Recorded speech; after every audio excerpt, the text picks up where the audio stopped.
Everyone, it's Michele Caruana from the Marketing Junkie podcast, and I have an amazing guest expert interview for you today. In this video, we're going to be talking with Matt McWilliams, and you might know Matt as the affiliate guy, but Matt is an expert in all things affiliate marketing. So he's an expert from the business owner's perspective, meaning getting affiliates for your programs and services to promote them and tap into other people's audiences to sell what you offer. And from an affiliate's perspective, so using a current audience to promote somebody else's products and services and collecting commission from that. And this felt like the perfect time to put this video interview out there because I'm gearing up for my next affiliate launch. So as you guys know, if you've been following me for a while, I am an affiliate for Stu McLaren's membership program. So it used to be called Tribe. Now it is called the Membership Experience. But I am an affiliate for that launch and I promote it. I truly believe in it. I've taken it before. So I share it with my audience. And yes, I do get a commission when somebody makes a purchase. I broke all of the specifics down and my affiliate strategy, what's worked, what didn't work in an episode on my podcast, which I will link in the description of this video. But fun fact, Matt is actually the affiliate manager for Stu McLaren. So he is in charge of all the affiliates. He's in charge of all the commissions, all the strategy. He is just such an amazing resource. And that is how we met. So I'm so excited to share this interview with Matt today because there is so much confusion and a lot of misconceptions around affiliate marketing and what affiliate marketing is and who can actually make money as an affiliate. And I think his answers are going to surprise you. So I thought this was, like I said, the perfect time to put this video interview out there so that you can understand a little bit what I'm doing when I start promoting my next affiliate launch, which is for the membership experience. All right, so without further ado, here's my interview with Matt. All right, thank you so much for joining me today, Matt. Hey, thank you, Michele. All right, so let's get started and let's start by having you introduce yourself and tell us a little bit about who you are and who you serve. Yeah, Matt McWilliams, age 42. Started when I won a swimming contest about 43 years ago. Yeah, I kind of feel old. So I'm having one of those days right now where it's like I went sledding with the kids recently. Our daughter's soccer team. We went sledding, and like a doofus, I decided to do the ramps, and I wasn't supposed to do that. And so I've kind of reached that age where it's like after sledding, I make noises when I get up and things like that. Yeah. We know all the stereotypes, right? So I'm feeling that way right now. But gosh, I've been in the online marketing world for about 20 years now. Got into it in 2002. I was telling somebody this story the other day. It was kind of like crazy to think back. Google was so new, and I had never actually really used Google at that point. But I heard that you could do some marketing on it if you had a product or a service. And my dad and I were doing these golf schools, and it was $3,000 a person. We were getting about an average of 2 people a weekend, during the busy weeks, and it was good money at that age. I was 22, so it was pretty cool. And I started putting these ads up on Google, and it was costing me 10 cents a click. And this is not replicatable today. The same click would easily be $15 to $25. But for 10 cents a click, I was getting about 400 visitors a day. I was converting 1/200th of them, about 0.5%. So for $20, I was acquiring a $3,000 customer. And this was happening multiple times per day, some days. I was getting 10, 11, 12 signups a week. I remember one day we had an ice storm, and I lived in North Carolina. We had an ice storm. So of course, everything was shut down. Now, don't judge me, but I spent the entire day watching an Ally McBeal marathon on FX. And I remember I'm sitting there, ice storm, Ally McBeal. I don't leave the couch most of the day. I don't do any work. And yet I keep hearing this ding in the other room alerting me that we had a sale. And it was like 5 dings throughout this day. And I'm like, I have done nothing and made split with my dad, I made $7,500 doing nothing at age 22. And I'm like, well, I'm sold. Like I've got the marketing bug. So that was kind of the genesis of the marketing bug for me. Fast forward a few years later, I started a company, and my business partners and I, we were basically broke. no idea what we were doing. We'd spent all of our money and we needed a kind of like a miracle, essentially. I remember it was Saturday or no, Friday of Memorial Day weekend, 2005. It was our last ditch effort. And I said, I think I've like, there's these people called affiliates. You're like, what is that? Like radio stations, like, what is that? Like, I don't understand the concept, right? Like, no, they're people who they market your product, but you don't pay them until after the sale is made and they do all the marketing for you. And we're like, that's like a pipe dream, right? And I'm like, no. It's basically the same concept that's been around for like a million years, since the dawn of humanity, where it's like they recommend our thing and then we pay them for it.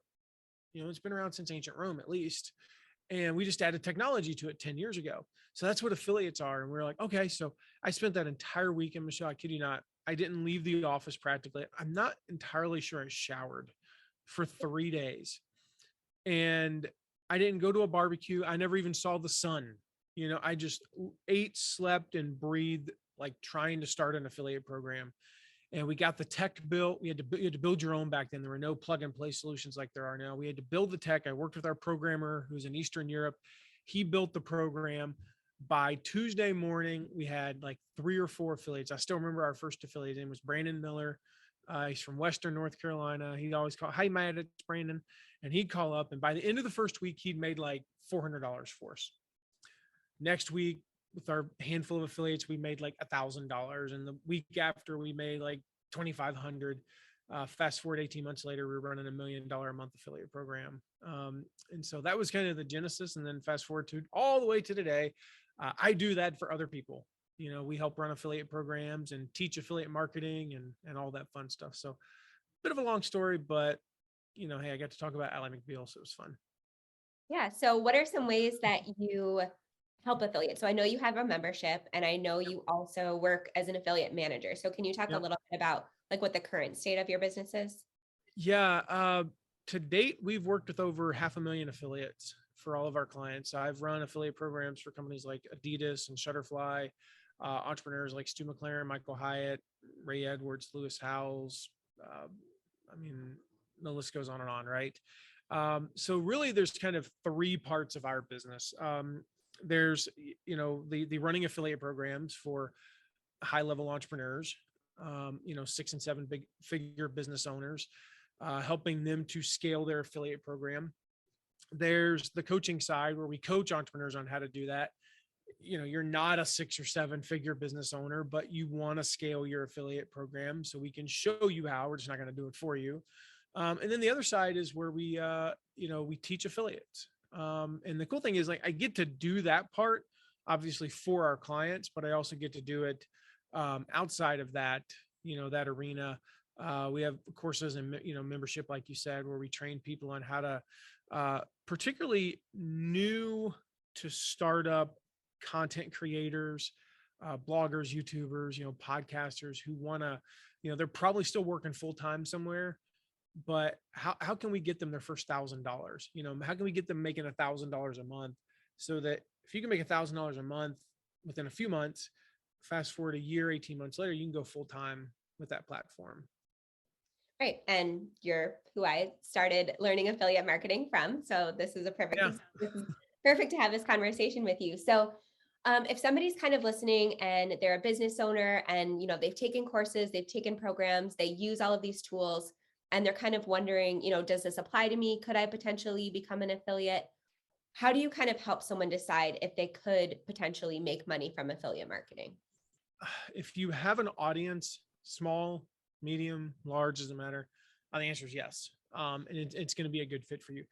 I am just a big believer. I've made everything I teach is either based on something that I tried and it worked, or I did the opposite thing and it blew up in my face. And so, one things that we teach is just based on experience. When I launched my platform, I'm like, oh, I need to go create a product and I need to go do this. And I need to go, I've got shelves of crap that I couldn't sell because I didn't have a market for it because I was an idiot. And like, ooh, I bet my audience wants that. No, they don't, and I created courses and it's like, nobody wanted it. We sold 7, yay. I pour my blood, sweat, and tears into it to sell 7. Like that that's gut wrenching. That is awful. So what I did was I went back to the drawing board and this is what we teach now is like, hey, from the get go, start promoting affiliate offers, promote different price points, promote different niches, promote, if you're I'm just going to use the productivity niche as an example. You're in the productivity niche. Well, what are the elements of the productivity niche, right? There's time management, there's leadership, there's health and fitness. That's part of productivity.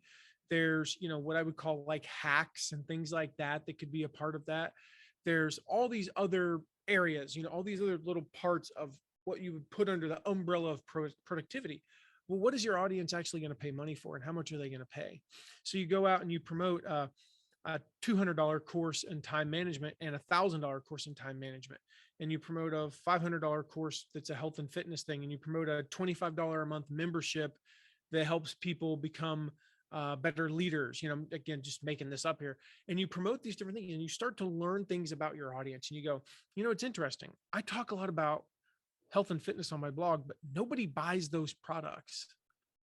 So maybe you have a pretty good readership of those, but nobody buys anything. Maybe you don't want to talk about that anymore.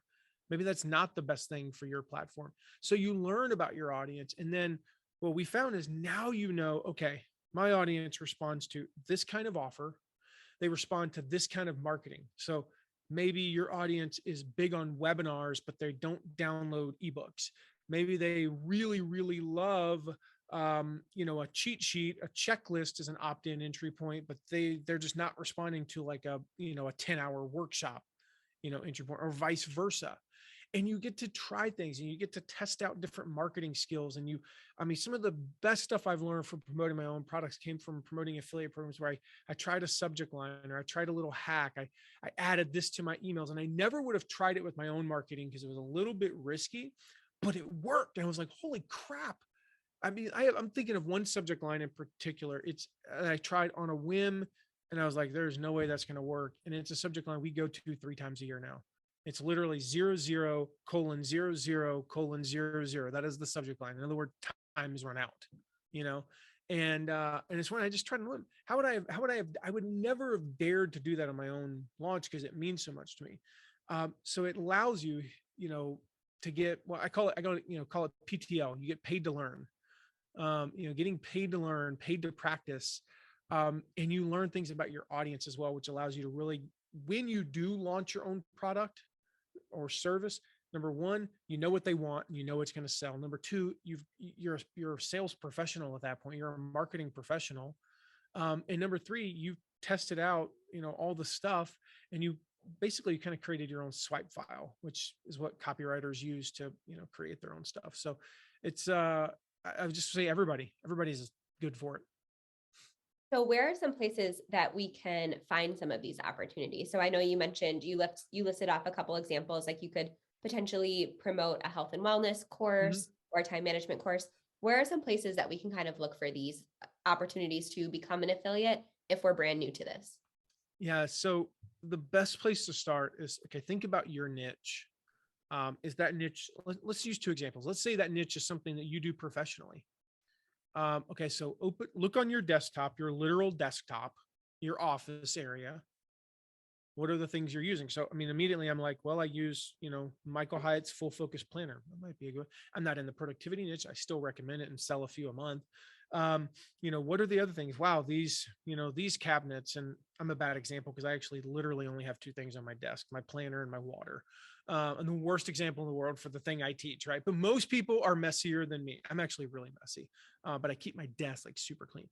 Okay, so my microphone, right? My camera, those are the things that I think of. The computer I use, all of the tools that you use. Now look at your computer desktop. What are the websites you visit on a weekly basis? I don't mean like, well, I go to Facebook. Well, that's what I'm talking about. What are the, click funnels? Meet Edgar for social media, things like that. Now, if you're a hobby thing, if you're teaching, say, a hobby, our friend Heidi Easley, right? She teaches paint parties. Now she does it professionally, but let's just say let's go back to when she first started and she wasn't like a professional paint party person. Go to the place where you do the thing that you do. Okay. So you're teaching gardening. You're going to build a gardening platform. Okay. Go to your garage. or your shed and start looking at all the stuff you use. What kind of seed do you use? What kind of soil do you use? What kind of, okay, that's literally the only things I can name in the gardening niche. A trowel. I learned that word the other day. I'm so proud of myself. I remembered it. A trowel. I don't know. Gloves. What type of gloves? Knee pads. Do you use knee pads in gardening? I don't know. What are the things that you use? What are the tools that you use? And then start promoting those tools. So you go to, again, back to that website I mentioned. You probably heard of it. It's called Google. Um, you go to Google. Nobody goes to Google anymore. We just go up to the browser, but whatever. You go up there, you type in, I'm going to just say, let's say I didn't already have a link. Michael Hyatt, full focus planner affiliate program. Boom. Find the link, click on it, apply, join the affiliate program, start promoting it. I mean, at its core, it really is that simple. 99.9% of the time, if you Google the name of the thing and the affiliate program, you're going to find a link for it. Some things might only be on Amazon, and that's fine. You can join that as well. Yeah, I think that's a really good point, because after I learned about affiliate marketing through Stu McLaren's Try program and through you, since then I've become an affiliate for the point of sale system that our indoor playground used. And in addition to like the more passive affiliate sales, I've also created sponsored content for them, and they've created like their own sales page for my affiliate, so that my affiliates can sign up through a specific sales page. They get a specific price. I have a tools page on my website. I actually don't do ads on my podcast. All of my ads are for things that I'm an affiliate for. So Active Campaign, Exactly. like that. And it's all yeah, you're not going to run out of stuff that you use. Right. That's the thing. Now, if something comes along, as you advance, this is one of the questions I get asked. I'll ask myself a question. Hey, Matt, what do you do if, I'm just kidding. I'm at a point where I've been in online business for literally almost 20 years to the day. I have built this specific platform almost 10 years to the day. All right. At mattmcwilliams.com. Like, it's been around for 10 years. My needs have evolved dramatically from when I first started. The tools that I use are not necessarily the tools that I recommend for a beginner. So you might say, okay, like for website hosting, I do not recommend our website host. Our website host, we pay an astronomical amount of money. When you're starting out, I don't recommend paying $225 a month for our hosting package, but I need that hosting package because we get a lot of traffic now. When you're first starting out, here's the package I recommend that's $19.95 a month. I think about like the email provider. Up until recently, when the company that we recommend, ConvertKit, actually matched the free trial of MailChimp, I did not recommend ConvertKit for people starting out because it's like $30 a month versus MailChimp, which was free up to like 1,000 subscribers. So you can recommend things that maybe you don't necessarily use yourself because you're at a different, phase, a different, you have different needs than your audience does. But for the most part, it's probably in 9 out of 10 niches, it's probably going to be, the things that you use or used at some point. Yeah, that's a really good point. And I have a lot of my audience owns brick and mortar businesses. So equipment they buy, suppliers they use, vendor they use, things like that. There's so many different opportunities that I think a lot of people don't even realize. Yep. So when you think about being a successful affiliate, I know you are an affiliate yourself and you manage a lot of successful affiliates. What are some things that just kind of pop into your mind when you think about somebody that makes the top 10 list as an affiliate versus somebody who maybe makes one sale or maybe 0 sales? What are some things that kind of differentiates them? Differentiating the top affiliates, it really comes down to just kind of a mindset thing. You saw this with you. I don't think you had any idea you'd do as well as you did in your first affiliate promotion. No, I decided I was going to do it like right before. Yeah. The one who won that, Sarah, she made 9 sales the year before and 187 the next. Like, what does differentiate that? The mindset side of it is just that they go all in. They treat an affiliate promotion like it's their very own. Now, that doesn't mean that, okay, well, my launches are 3 weeks long. I can't do a 3-week. You don't have to do a 3-week launch. Maybe you for the 5 days that you're promoting it, you're all in on that. It's more than just sending one email. I get that so often. It's like, hey, Matt, I haven't made any sales. I sent an email. That'd be like a dude saying, I haven't been on a date but I asked a girl out. Like, And she said, no. Then what'd you do, dude? Like, it's like, what are you thinking is going to happen? And I don't mean to criticize, because I've done the same thing. Like, I kind of put my toe in, I'm like, dip my little toe in, and then, oh, I don't make any sales. It must be because it's a terrible offer. No, it may have just been that something else was sucking up the news cycle that day. It's weird. You study online marketing long enough, there are so many things that are out of our control. Now, there's so many things that are in our control, but from any given email to email, or any given promotion to promotion, there are things that are out of our control. I don't know, like a global pandemic. Hey, I was the guy who launched right when COVID hit and everything locked down. That was super fun. you know like, what did we do? We completely changed our marketing. And did we do it all right? No, because we didn't know what to do. It was like, there was no like, oh, let me flip to module 4 of that course I took 3 years ago, where it says how to alter your launch in the middle of a global pandemic. There's nothing for that. And my point is, it really just comes down to that mindset of, I'm all in. I'm promoting this like it's my own product.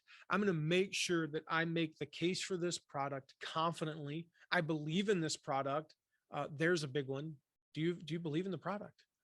Would you promote this to your mom if she was a good fit for it? Nothing I promote would I promote to my mom. Why? My mom is a retired woman. She's not running an online business. So I would not recommend ConvertKit to my mom. Because what's she going to do with it?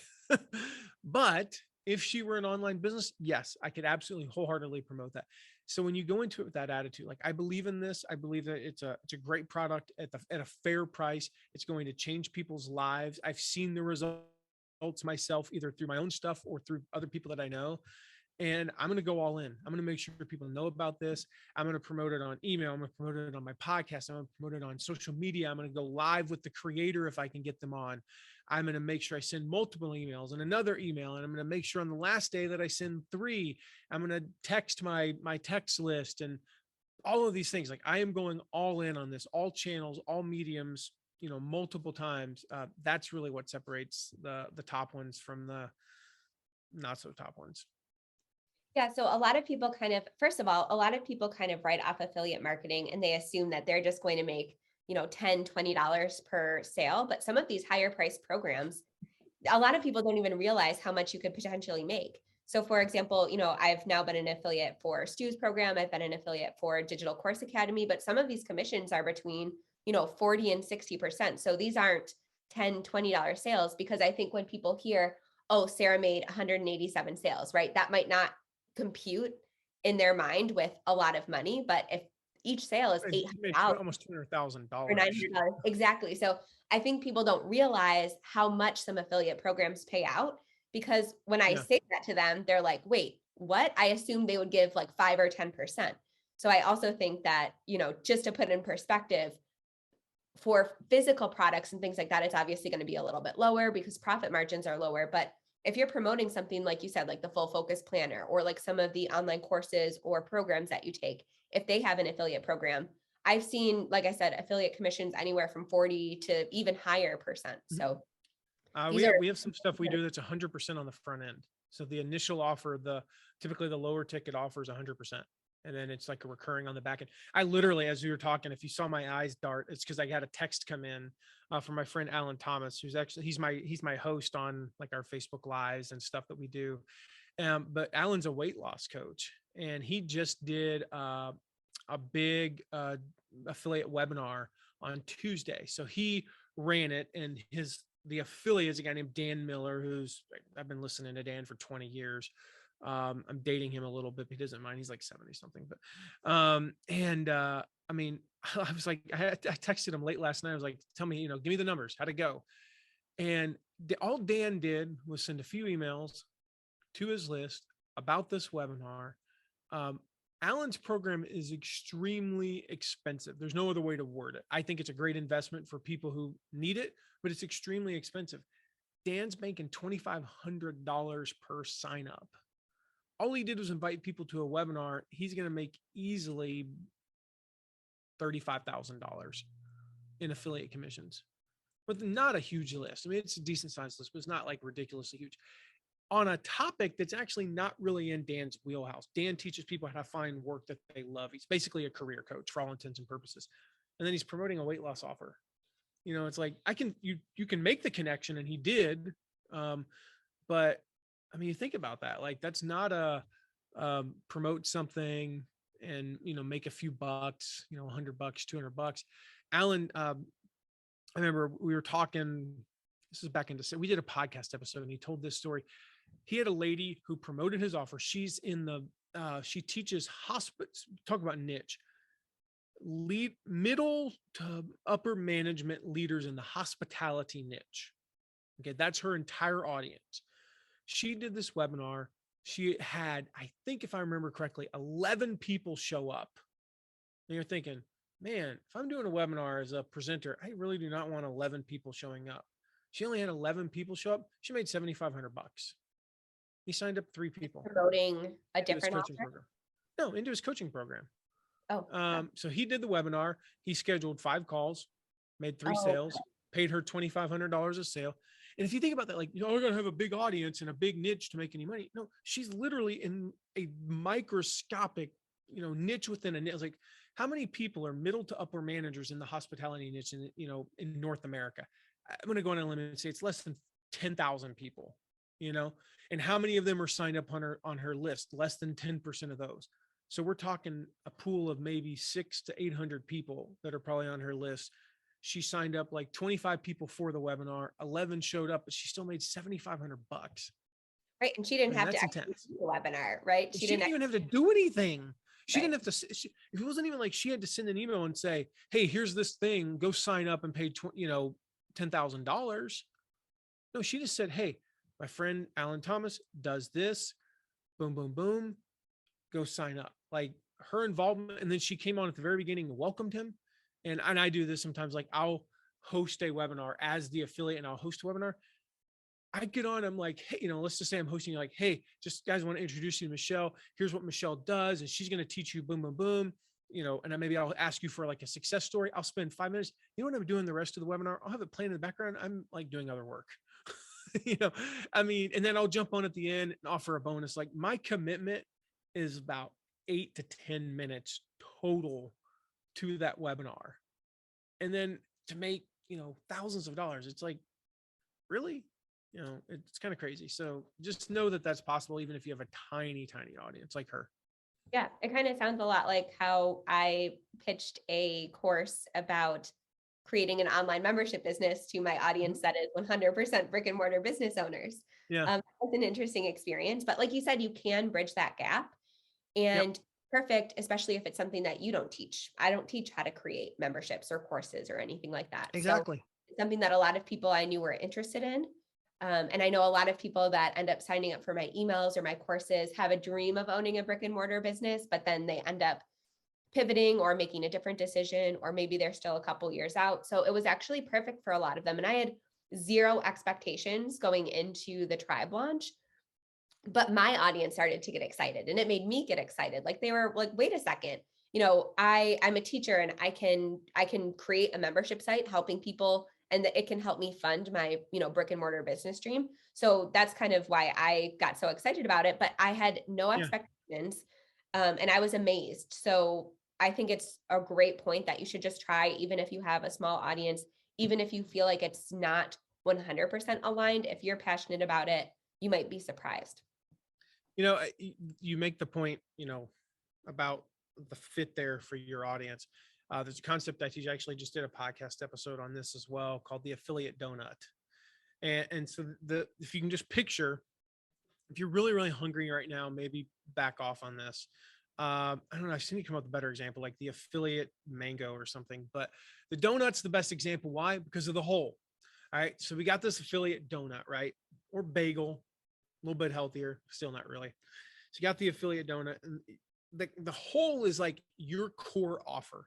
This is the thing. In her case, it's teaching upper to middle managers in the hospitality niche how to be better leaders. All right. In the productivity niche, it might be like your thing is just time management. So that's the donut hole. It's the thing that you're like, you believe you could be known as the best in the world at that thing. All right. But it's so tiny. Stu McLaren, it's membership sites. Are there other things you can learn from Stu? Absolutely. I have conversations all the time and I learn, weird stuff from him. But he would never say, come to me to learn those things. Come to me to buy those things. So you think of the whole, that's your core offer. The donut itself, the sprinkles, the glorious sprinkles, those are all of the things that your audience wants to learn or they need, the tools that you're never going to teach, you're never going to create. Going back to the garden example. Okay, your core thing is that you will teach them how to grow organic food in a small thing that doesn't get eaten by deer. Actually, if there's anybody out there that teaches that, please reach out to me at matt@mattmcwilliams.com and tell me how to do that, because I'd love to, because all of our stuff ends up getting eaten by the deer. But that's your thing. That's your whole. Are you going to manufacture trowels? Probably not. Are you going to manufacture, whatever? Again, I don't know, go out and start making seed. Are you going to teach people like how to do grander scale farming? Probably not. Are you necessarily going to teach how to do that in a tropical environment? Probably not. So you can promote other people who teach that, make those products, and serve your audience in that way, because the alternative is you're only serving them in that one area. And quite frankly, they're going to grow tired of you. And they're going to go searching elsewhere. So why not get a piece of the pie that they're going to search for anyway? Yeah, absolutely. I think that's a great point. And I like the donut example because a lot of those things are so close to your core offer, but they're not quite what you teach. Exactly. So something that surprised me recently was, because I was lucky enough that Tribe was my first affiliate experience. And handheld us through everything. There was swipe copy, there was graphics, there was trainings, there was live calls and things like that. So it was really kind of a no-brainer. But as I created my own affiliate program for my courses and things like that, and I'm starting to activate affiliates, and I'm excited about it.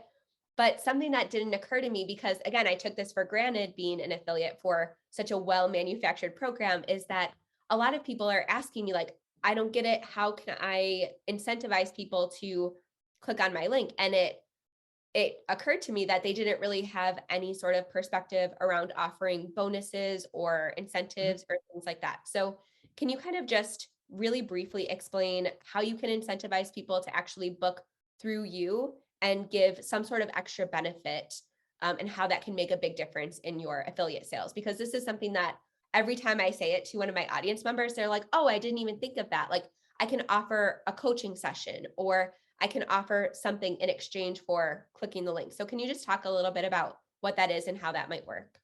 Yeah, well, you sweeten the pot, just exactly like you said. I mean, a great example. I mean, we all see this, right? There's a company that I use. They don't have an affiliate program, but if I refer a client to them, and I referred one of our clients to them to be a client, then both sides get something.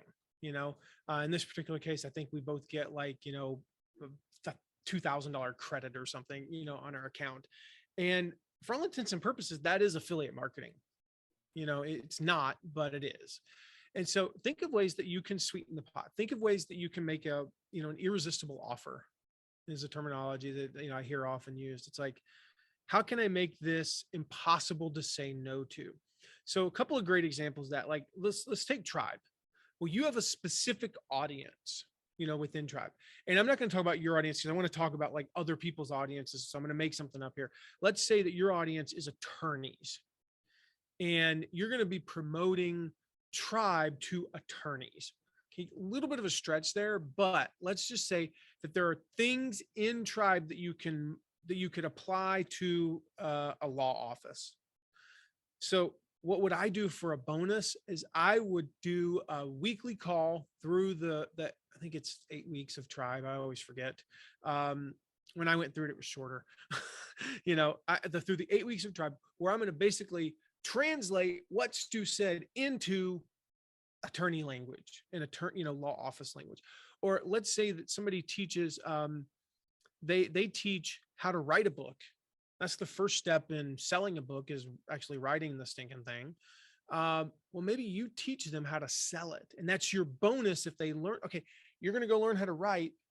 My bonus is I'm going to teach you how to market it. You either kind of niche down within that thing, or, you make it fit for your audience, or you do something that comes later. So think of it in terms of, okay, if I'm going to promote this thing, what do they need to be able to use this thing? So this is like the pre-work. Okay, again, I'm going to sell a trowel. Well, it also comes with my bonus, a 7-page guide on how to properly dig. I don't know, that would be a 7-page guide if you don't, whatever, but you get the idea, right? They need to know this thing in order to utilize this other thing. Maybe it's like, oh, you're going to go through this course on creating a membership site. Here's a mindset course that's going to get you in the right frame of mind beforehand. Or what happens after? So how do you apply this better? You've been through the course. Now, how do you take the next step? That would be the marketing side. The third type of bonus is, how do you get through it faster? Make it easier to understand. That would be just doing the group calls. And you know this because I taught it to you, but like, just access to you is the best bonus. You don't need to go out and do like some people do and just offer a bunch of random crap that stacks the value. And here's my $32,000. I've done that.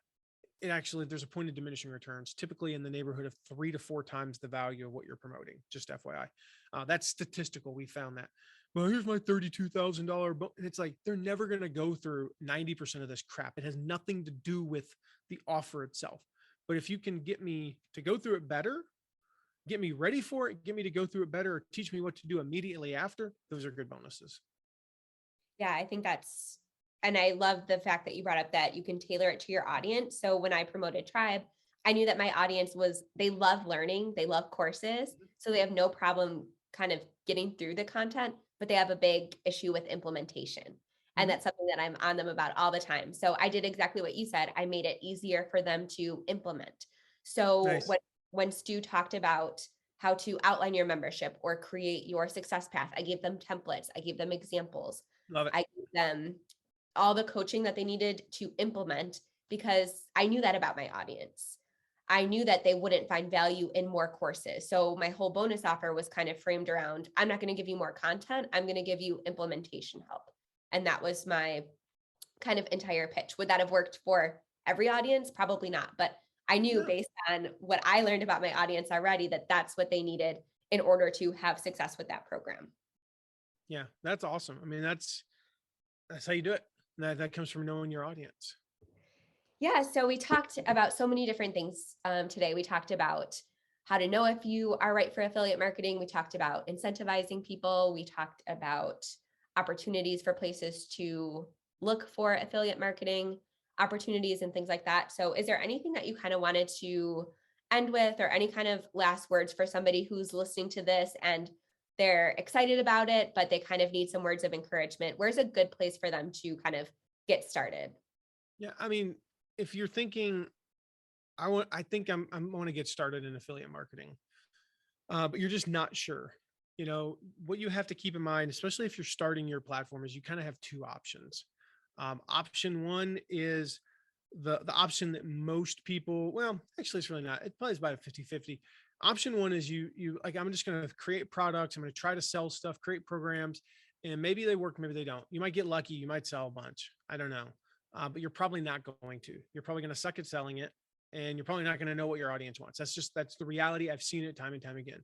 The second option that a lot of people go with is, well, I'm just going to give away free content indefinitely. That is not a business. When Costco opened up down the street, like, they sold stuff on day 1. Now, they gave their free samples and got me roped into their chicken. It tastes just like Chick-fil-A chicken nuggets, just FYI. And it was because of a sample. That's how a sample works. You try one, you come back and get 3 more for the kids and your wife, and then you buy the bag, and then buy like 900 other bags. They had stuff for sale on day 1. That's a business. If you're just giving away content, that's a hobby. And so those are the 2 things that most people do. And I just believe that there's that third path that I shared earlier. And that third path is to do affiliate marketing. That third path is to start promoting things that are, that you're not the one creating them. You learn, well, again, what your audience likes. You learn some things about how to sell. You try some things, you get better at it, you grow your audience, and now you're ready to create your own product. So if that's you, you're kind of like, I think I want to do this, this thing, just go to mattmcwilliams.com/quick start. And you can download my quick start guide. So all the stuff that you asked about that I didn't have time to be like, okay, here's step 1, 2, 3, 4. It's all in there, and you can download that, and it'll walk you through how to find the affiliate programs. I've got some email templates in there, what to send when you apply, and some tips on that kind of stuff to make sure that you get accepted in the affiliate program. How to actually promote and all that fun stuff. So you can download all that, just like I said, mattmcwilliams.com/quick start. If you're on the other side and you're like, I think I kind of like this idea. I remember I'm like exactly where Matt was 17 years ago. I need something that's going to catalyze my business. And I've heard of affiliates, but I don't have a freaking clue how to actually find them. And trust me, I didn't either. I kind of invented all this. Like, I Googled how to find affiliates. Now in 2005, that showed up one post, I think it was, and it was completely useless. But I'm like, okay, this can't be that hard. I think I can figure this out. So I walk you through all of that. It's mattmcwilliams.com/first100, FIRST100. It'll walk you through how to find your first 100 affiliates. Again, I've got email templates in there for reaching out, how to actually find them, all that fun stuff in there. So that's how I built my first $1 million a month affiliate program, is what's in that report. Awesome. So yeah, I love that you have a resource for both sides of the equation, because I think a lot of people listening are kind of on both sides. So I'm glad that you have different resources for both. I will definitely link to those. Depending on where you're watching, it will be linked either in the show notes or under this video. So we talked about your resources, but where else can we find more about you? I know you have a podcast and some other places that you serve people. I feel like I'm everywhere. I've got a podcast called The Affiliate Guy. We're coming up on 500 episodes, which is wow, congratulations. Insane. I'm like, oh my gosh. I've been doing it. I feel like I've been doing it forever. I mean, I just didn't realize how long ago it was. I went back and listened. Please don't listen to any of my first 40 episodes. They're terrible. But it's basically a weekly show where I share something, something that's working in the affiliate world. Occasionally just more generic online business stuff. I'm doing a series right now, actually, all about book launches, how to launch a book. So first episode is all about how to find affiliates for the book, how to run the affiliate book launch, how to do affiliate marketing inside of a book. Well, then what about the actual book itself? So we're doing an episode on that. All kinds of fun stuff. I wouldn't say it's a passion project. It makes us a lot of money, but it's a lot of fun for me. That's probably the best other, place. And if you have any questions, like questions, comments, thoughts, ideas, whatever, you can text me anytime, 260-217-4619. And I actually respond. That's not like, maybe one day I will, but nobody on my team has like access to that number. So if you don't get a response, it's because I forgot and I don't check my texts every day. But just text me anytime. Cool. Well, I'm really excited about this conversation. I think it will get a lot of people excited about affiliate marketing. Is there anything else you kind of wanted to mention before we wrap up? No, that's a lot. If anybody does all 4 of those things, you're you're insane. You're just insane. Maybe pick 3 of them. All right. Fair enough. 3 of those 4 things. If you are like, I'll answer your, if you have, for like, what else would I do? I would say, just text me and ask me whatever you want to ask me. That's the best way. Probably after you kind of download those guides and resources, because a lot of the questions probably get proactively answered there, I'm assuming. They do. Yeah. Awesome. Well, thank you so much for joining me today. I really appreciate it. My pleasure, Michelle. Thanks for having me.